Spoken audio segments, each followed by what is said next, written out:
de vous retrouver sur bièrerevolution.com pour cette nouvelle vidéo.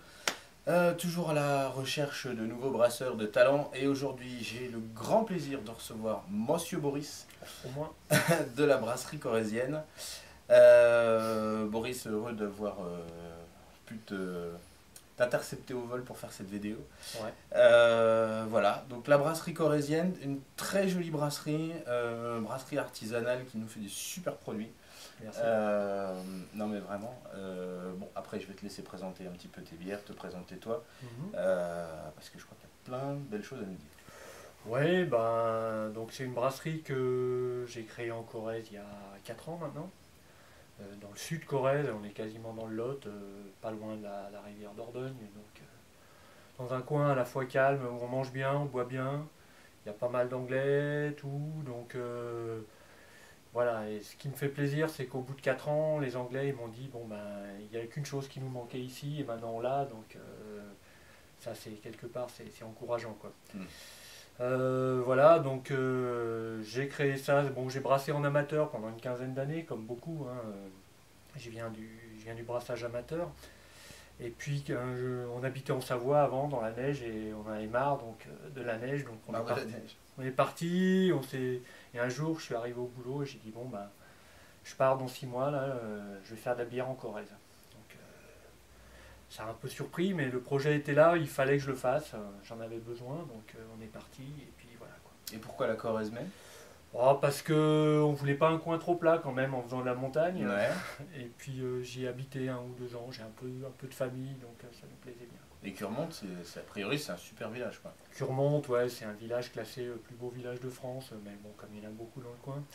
Donc ce qui nous génère aussi un bon flux touristique qui permet en été de diffuser les produits plus facilement. Voilà, bon. Donc voilà, j'ai créé cette brasserie. Alors la brasserie, il y a aussi un bar, on fait des animations. Le but, c'est de faire de la bière, mais aussi de faire connaître la bière.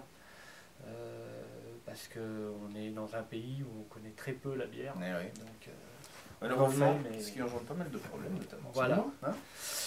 Voilà. Donc c'est parti il y a 4 ans avec une petite gamme au début, un développement très local. Et puis là, maintenant, depuis 1 an ou 2, je fais d'autres bières un peu plus typées, quoi, qui me plaisent un peu plus dans la recherche et que je diffuse un peu partout dans des excellentes caves à bière, la capsule par exemple. Chut, Pas de pub. alors, pour connaître un petit peu la gamme de Boris, il y a vraiment le choix pour tout le monde. Il y a des bières qui sont douces, il y a des bières qui sont simples, mais bonnes. C'est pas parce qu'une bière est simple qu'elle n'est pas bonne.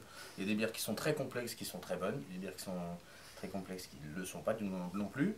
Mais Boris, il arrive à faire à la fois des bières simples et délicieuses et des bières complexes, très bien structurées. Et là, on en a 2 très jolis exemples. On va vous présenter la Dordogne Valley, qui est une double IPA. Voilà. C'est l'idée, hein. Et la Boris Goudinov, je trouve que le nom est très bien choisi, qui est un Imperial Stout. Voilà. Bon. Est-ce que tu peux nous parler un petit peu de Ouais, la Dordogne Valley? la Dordogne Valley, donc c'est une bière qui m'est venue à l'esprit après avoir goûté d'autres bières. De toute façon, toutes mes bières, moi, elles sont inspirées par des moments de dégustation, de recherche, d'échange et tout ça. Donc ça fait aussi à peu près 4 ans que je bois une bière différente tous les jours. Je dis aux gens que c'est mon travail, mais c'est vrai, quoi. Ça me permet de me forger le palais et de découvrir des nouveaux horizons. Et voilà, je m'étais frotté un petit peu aux bières houblonnées déjà un peu avant sur d'autres gammes, et là je voulais quelque chose d'un peu plus costaud.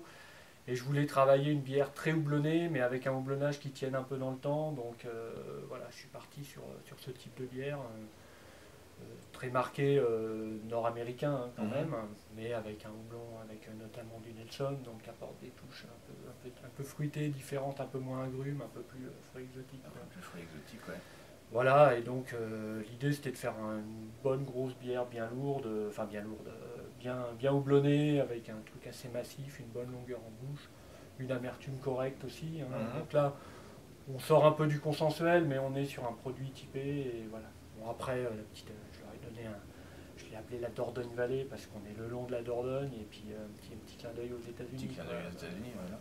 Alors, on est sur une bière qui monte quand même Ouais, ouais, ça c'est le brassin qui a 7,5. Ça c'est un brassin à 7,5, voilà. Voilà. Mais, 7,5, 66 IBU, donc vous voyez qu'on est sur une bière qui est bien construite, qui n'est pas extrême au niveau de l'amertume, mais derrière, au niveau du fruité, on est vraiment sur quelque chose de très sympa, avec des notes, on en parlait tout à l'heure, de fruits exotiques, le côté Nelson Sauvin qui amène également des notes légèrement cassis comme ça. ouais. On a une petite pointe d'ananas, le tout est vraiment très bien fondu, il y a un maltage qui est présent mais à sa place sur une double IPA. Ouais, bah, il y a toujours une base maltée, c'est un peu bien la sûr, colonne ouais. vertébrale, donc il faut quand même quelque chose. Moi, c'est quelque chose que j'aime bien à l'apéro, par exemple. Il y a un peu d'alcool, donc ça se boit bien en apéro. Et puis il y a ce côté longueur en bouche, cette petite amertume qui met les papilles en ébullition. Je parlais d'IBU tout à l'heure, les IBU, pour ceux qui prendraient le train en marche, on en a déjà parlé je crois sur les vidéos précédentes, les IBU ce sont les unités International Bitterness Unit, ce sont les unités de calcul théorique qui permettent de savoir à peu près où on en est au niveau de l'amertume sur une bière. Donc 66 IBU pour une IPA, double IPA, on est dans des critères qui sont sur des bases déjà sérieuses, solides, mais on n'est pas sur une amertume extrême, on est sur une amertume présente, mais largement supportable. Voilà. Alors, ce que j'ai fait aussi, moi j'ai une démarche pédagogique, je repompe ce qui se fait aux États-Unis et sur d'autres sites, c'est-à-dire que pour chaque bière, sur mon site, j'ai un petit descriptif avec notamment des grandeurs quantifiables qui permettent de voir où on en est en termes de densité, d'alcool, d'amertume, d'unité d'amertume. Et je mets aussi les types de houblon et malt que je mets dedans, quoi. L'idée c'est, voilà, comme maintenant on commence à voir les cépages sur le vin, c'est de diffuser pour que les gens puissent s'approprier un peu cette culture bière et aller un peu plus loin dans la découverte, quoi. C'est ça. Ce qui fait défaut en France, justement, c'était cette absence de culture, cette absence d'information qui fait que le grand public reste quand même assez, comment dirais-je, dans le brouillard par Oui, rapport oui. à toutes ces Bah, informations-là. la bière en France, c'est trois mots, hein, blonde, ambrée, brune, et ça c'est une couleur, c'est pas une bière. Bah, c'est ça. Donc, et si on peut pas continuer à se plaindre en disant que les gens ils connaissent rien et rien leur expliquer non plus. Donc l'idée c'est ça, quoi. Je suis très heureux que tu dises ça. D'ailleurs, pour rebondir là-dessus, on a voulu construire le site de cette manière-là, éviter justement de tomber dans le cliché de blonde, brune, ambrée, blanche. Et puis spécial parce que les autres on sait pas où les mettre. C'est ça. Alors nous, on a quand même une rubrique autre qui Oui. est un petit peu notre fourre-tout parce que c'est vrai qu'il y a Il y a des un bières moment, qui sont oui. tellement tirées par les cheveux qu'elles sont un peu inclassables. Mais après, vous verrez, allez faire un tour. On a vraiment une différenciation avec des noms qui sont bien souvent des noms anglais. Malheureusement, c'est difficile de trouver bien souvent la correspondance exacte en français. Ouais. Mais on n'a pas classé ça par couleur parce que c'était beaucoup trop vague. La précision, elle est bien souvent dans la recherche de termes exacts. Pour ça, il faut un petit peu se renseigner. Nous, on a essayé de vous aider. Vous mettez la souris sur les noms en question, vous avez une petite définition en français qui apparaît. Et de la même manière, sur les descriptifs, nous, on a fait des descriptifs. Bien souvent, on nous dit que c'est des notes de dégustation. Non, c'est pas vrai. Nous, nos descriptifs sont un peu moins fouillés qu'une note de dégustation. C'est vraiment pour que le consommateur sache à peu près où il est. Ce qui est très intéressant d'aller voir sur le site des brasseurs comme Boris, qui ont cette démarche pédagogique, c'est que vous allez pouvoir non pas avoir un descriptif commercial, mais vraiment ce que le brasseur veut faire ressortir de son produit. C'est-à-dire vraiment, ben voilà, il veut que vous soyez informé sur le taux d'amertume, donc que vous soyez conscient qu'on est sur une bière plus ou moins amère, et en fonction de ça, ben voilà, le consommateur n'est jamais trompé. On n'est pas sur des bières d'étiquette, sur des bières marketing, on est vraiment sur des très bonnes bières qui sont des bières de dégustation avec des gens qui ont une démarche qui est irréprochable au niveau de... Bah si. Il n'y a pas jusque là, non, mais c'est un amour de la bière qu'on cherche à faire partager et qu'on cherche à expliquer, quoi. Ouais. Donner des clés pour mieux comprendre, quoi. C'est ça. C'est l'idée, hein. C'est ça. Donc voilà pour la Dordogne Valley, très bonne double IPA, légère en amertume par rapport à des gros standards où on va taper sur des 200, 250 IBU, où là on est vraiment sur des choses très fortes. Là on est à 66 IBU, on a une belle amertume, c'est une bière magnifique. Et on va passer sur la Goody 9. Et la Goody 9, je vais l'ouvrir quand même. Hein. Donc là, on est sur une bière à 10,5, sans IBU. Sur l'étiquette, je peux lire Imperial Stout. Est-ce que tu peux un petit peu nous expliquer d'où ça vient? Pourquoi j'ai fait ça, quoi. Bah oui, non mais qu'est-ce que ça va pas? Alors, en fait, voilà, moi quand je dis que je bois des bières depuis un moment, c'est vrai, bon, j'ai vécu en Lorraine pendant une grande partie, c'est pour ça que c'est un peu un retour aux sources. Un retour aux sources, bah oui. Mais bon, j'ai plutôt une culture bière française et un peu belge, tout ça. Et après, au fur et à mesure, j'ai découvert d'autres pays, dont les États-Unis et autres. Mais et là, je crois qu'il y a 3 ans, j'ai vu sur le site de Red Beer, hein, qui est un site de notation de bière, les 100 meilleures bières du monde. J'ai vu dans les 100 meilleures, il y avait au moins 30 ou 40 Imperial Stout. Je me suis dit, qu'est-ce que c'est que cette chose? Enfin, j'avais une vague idée, quoi. Donc j'en ai acheté un wagon, tout ce que je pouvais trouver, et après je me suis mis au travail, c'est-à-dire que je les ai bu. Et j'ai découvert des choses assez extraordinaires au niveau de la complexité et des notes qu'on pouvait trouver dedans. Donc je me suis mis à concocter une recette et je me suis dit qu'il fallait que je fasse ça. Voilà, donc j'ai essayé de travailler quelque chose. Voilà, j'étais influencé par notamment la Boris au Pink Frog qui m'a bien plu, des choses comme Stone aussi, enfin des choses bien costauds, puis de Molen qui est quand même le roi des bières noires de caractère. Ouais. Donc voilà, j'ai été influencé par tout ça, et voilà, donc après je me suis dit, je vais me faire un bon Imperial Stout, bien lourd, bien gras, avec des notes un peu boisées, un peu café, chocolat, normal, presque du cuir à un moment, enfin des choses comme ça, du fruit confit, une grosse dose d'alcool aussi, donc plus une bière digestive, quoi, quelque chose... Mais derrière, toujours au nez, on a un côté assez frais, une belle note houblonnée oui, qui vient très bien se fondre avec le côté torréfaction, le côté un peu voilà. chocolat noir aussi. Et là, alors, c'est une bière qui est essentiellement houblonnée à l'Aramis, c'est un houblon alsacien. Et j'avais fait une single hop, une bière donc mono houblon avec cet Aramis quand je l'ai découvert. Et la première bouteille que j'ai ouverte, le premier nez, quoi, j'avais senti de l'orange. Je sais pas, je l'ai jamais retrouvé depuis. Hein. Et donc après, je me suis dit, mais avec du chocolat, du café, il faut de l'orange, quoi. Donc je vais mettre ça comme houblon. Et on arrive là. Et j'en ai mis une quantité, certaines quantités, et comme c'était mon premier brassin, je visais pas tant, je visais les 80-90 IBU, quoi. Il y a eu une grosse évaporation, donc on a concentré le mou, et on est à des niveaux plus intenses, mais on en a besoin tellement la bière est lourde et grasse. Hein, il faut cette amertume qui vient rééquilibrer le truc et en faire quelque chose d'assez digeste, quoi. Ouais. Et pour parler de l'alcool dans la bière, puisque c'est quand même un sujet qui, au moment où nous tournons cette vidéo, est assez brûlant, chaud patate, l'alcool dans ce genre de bière n'est pas une finalité.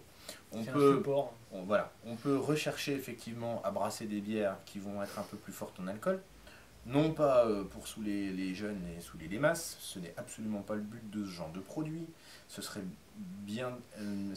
avoir un discours bien trop réducteur que de tenir ce genre de propos.